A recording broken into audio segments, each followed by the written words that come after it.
I bet nobody had this on their 2022 bingo card because nobody could have imagined that such a thing would ever happen. But Twitter has placed a fact check on one of the official tweets from the White House after they posted fake news, claiming that seniors are getting the biggest increase in their Social Security checks in 10 years through President Biden's leadership. And then there's this nice little context warning down there, which has never been on a White House Twitter account. Under the Biden administration, of course, they were doing that on Trump's tweets before they ultimately banned him. But the Birdwatch system is sort of a crowdsourced fact check that they implemented under Jack Dorsey. Hopefully Elon will remove that. But you can see here, readers added context that they thought people should know. Really, it's false tweets. It should have been labeled false and misleading, not just missing context, because as the Birdwatch notification points out, seniors will receive a large Social Security benefit increase due to the annual cost of living adjustment, which is based on the inflation rate. President Nixon in 1972 signed into law automatic benefit adjustments tied to the Consumer Price Index. So it had nothing to do with President Biden or his supposed leadership. It's just a lie. So the White House deleted the tweet out of utter humiliation, which I believe is a violation of the Federal Records Act. So when we take back the House and the Senate next week, we're going to have some investigations into what happened here. But it is true. Twitter did add a fact check to the Biden White House tweet where they lied about Biden increasing the Social Security payments for senior citizens. But don't get too excited just yet, because that's kind of where the good news ends.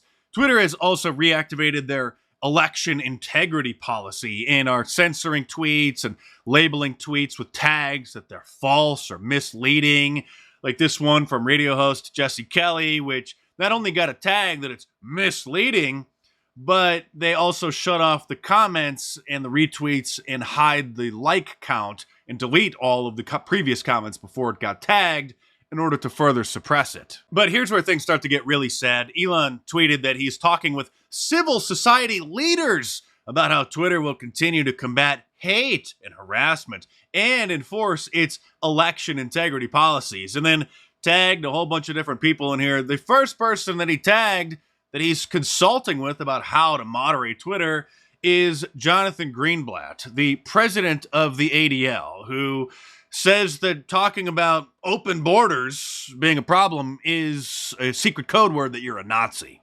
Mm-hmm. And the last point I would say, caravan, open borders.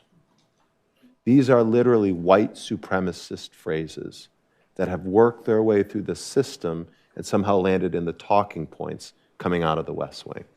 The West Wing, he made this statement when President Trump was in the White House, obviously. So just warning about open borders is a white supremacist code word. He's also leading a pressure campaign trying to get Tucker Carlson fired from Fox News. And I'm sure banned from Twitter as well. Even going on little Brian Stelter's show, trying to gain some support for his campaign. And I probably don't need to point out again that the ADL literally has White Lives Matter listed on their website as a secret white supremacist phrase as well. Elon also tagged this woman who he's consulting with, Jessica Gonzalez, who's the co-CEO of Free Press. Well, what is Free Press? Sounds good, right? We're a nonpartisan organization fighting for your right to connect and communicate. Oh, that's great. So are they fighting to bring Alex Jones back on the platform? Oh, wait, what's this? They lobbied to have him banned from social media. This was back in 2018. Hateful conspiracy theorist Alex Jones is back on Facebook just a few months after the site kicked him off. I think actually what they're talking about is there was still one of his hosts still had a Facebook page that weren't banned, and they were uploading clips of their show.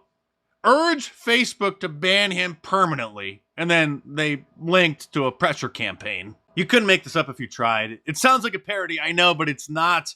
An organization called the Free Press, fighting for your right to communicate with others online, participated in the campaign to ban Alex Jones. Another person that Elon tagged in the tweet that he's consulting with is the president of the NAACP, the National Association for the Advancement of, I guess I can't give you the full name, the real name of the actual organization, because the black fragility in America is so bad that white people can't use certain words. I'll be accused of using a slur. You probably know what the NAACP stands for, right? Only black people are allowed to actually say the name of the organization. But the president over there is Derek Johnson, and he defines white supremacy as being Governor Greg Abbott in Texas, because he signed a bill into law trying to make sure that people are who they say they are when they go and vote. And Democrats say that that's racist and that that's suppressing the vote. And so that's another person that's going to decide. I mean, maybe we should just ban Governor Greg Abbott then, right? NAACP. Also, Elon has recently tweeted support for the head of the Integrity Department, which is the department that's slapping these false and misleading labels on people's tweets about the election, Yoel Roth, who thinks that all Trump supporters are Nazis. Should have been one of the individuals that got fired on day one, but instead, Elon is voicing support for him. There's supposed to be another round of layoffs coming here very, very soon, so hopefully he'll be next on the list. But like I said, Elon has recently defended him, and he deleted all of these tweets back in the Trump administration when he said that the Trump administration are Nazis in the White House. He insulted the entire Midwest, saying that everybody who lives there is racist because they voted for the Tangerine, for Orange Man Bad, and also called Kellyanne Conway Joseph Goebbels, who was Adolf Hitler's chief propagandist. That's who's going to decide whether or not your tweets about the midterms are considered to be true or not. And we have to talk about Elon's new policy of charging people $8 a month to get a verified account, that coveted little blue check mark next to people's names, which at first is going to make him a ton of money, but I'll tell you why I think in the long run this is actually going to hurt the platform. The blue check, of course, it is a status symbol. People would pay thousands of dollars in order to get one if they're, think that they're going to be a social media influencer, if they're delusional enough to think that someday they will be one, because it is a status symbol, even though it's supposed to just verify that the account belongs to who it says it belongs to, because when these social media platforms first started popping up, people started registering accounts in celebrities' names and posting and tweeting as them, and they were getting hundreds of thousands of followers, even if it wasn't even them. And so in order to verify that it is who the account says it is, they started, issuing the blue checks, which you have to, again, submit a whole bunch of documentation to actually prove that you are that person. So Elon knows how desperate everybody is for the coveted blue check to seem like they're a real social media influencer. So starting, I think, Monday, he's going to start charging people $8 a month, $96 a year in order to get one or keep theirs. And of course, all of the blue check liberal journalists are complaining about it, lying, saying that they're not going to pay a dime for theirs. They will. They would pay thousands of dollars a year in order to keep theirs, just like the wannabe Instagram models would pay to have their accounts verified.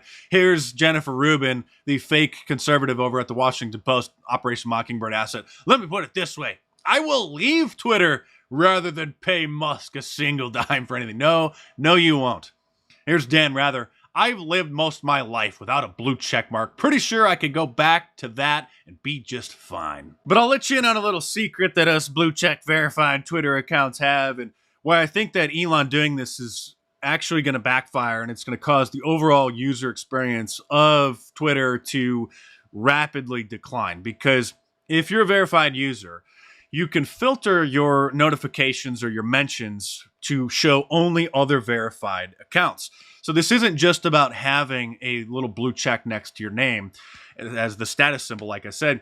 It's also a way for public figures or people with large followings to filter out accounts so that you can sort of keep an eye on other people in your industry. Because if any of us really with a large following checked our mentions, it would be impossible to read all the tweets, even a fraction of them, if that's all that we did 24/7, or to get the notifications to see who followed us. It's kind of neat to see who follows you, right?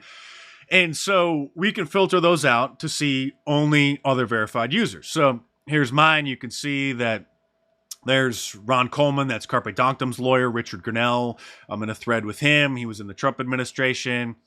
And you could see here, it filters out probably 99% of the content. And it is a neat thing. Dan Bongino just followed me. So this is how, I'm giving you the inside baseball of how the Twitter blue checks work. I don't think anybody really talks much about this, but this is how all of the journalists and celebrities on Twitter see that another celebrity or journalist has tweeted about them or tagged them in a tweet or replied to one of their tweets.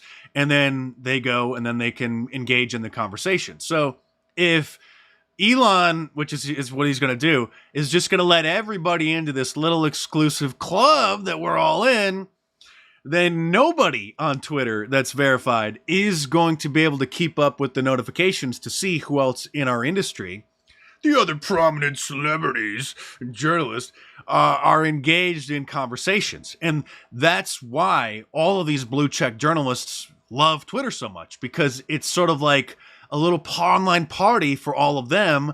And now, maybe it's a good thing, actually. Now Elon's going to let everybody into the club, and it's going to be ruined. So, I mean, maybe this will be great, actually. But I'm telling you, this is why people like their verification badge, because it does bring you into an exclusive club on Twitter. So then I can see, oh, the Hodge twins liked something that somebody posted or that I was tagged in. Or I haven't used Twitter, like I said, in months, so I had to scroll down quite a bit. There's Kevin Sorbo, the actor, liking something a thread that I was in or that I posted. So it's kind of, oh, okay, there's the Hodge twins giving me a shout out with one of my old videos.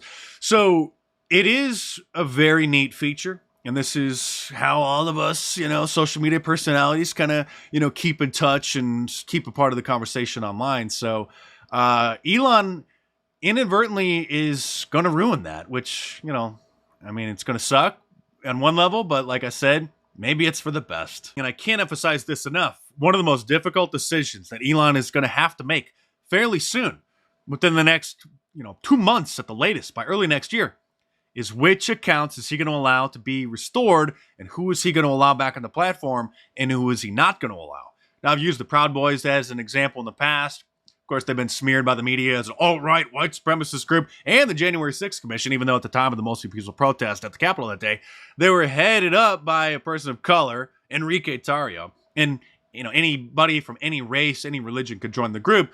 So he's going to have to decide, literally, is the Proud Boys official account going to be allowed to be restored, and the Proud Boys leadership and the Proud Boys members? But that's just one example. The ADL, of course, is watching and now consulting with him. And here's 5 things the ADL is watching following Elon Musk buying Twitter. And they're naming specific people that they demand never be allowed back on the platform. David Duke, Alex Jones, Steve Bannon. Oh, Andrew Tate, he's a misogynist. I don't know much about Andrew Tate, but I know that he's just been deplatformed from virtually anything. But how dare a sexist be allowed to be on Twitter? David Duke, who was the head of the KKK like 50 years ago, was banned from Twitter in the summer of 2020, just after the uprisings of Black Lives Matter began, and had been on Twitter for 11 years. And was banned because the tech platforms started catering to Black Lives Matter and vowed to ban supposed hateful people and people associated with white supremacy groups.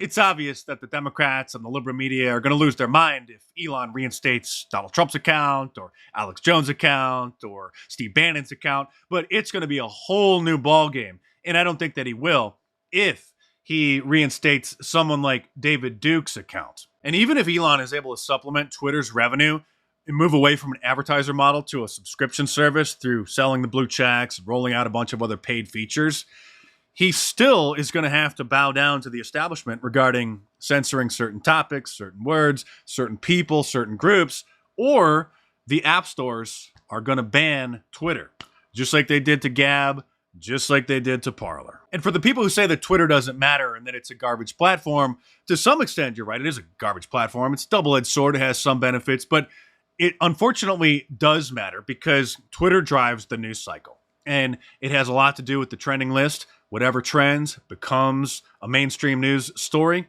And so people are trying to get things to trend so that it makes it into the news.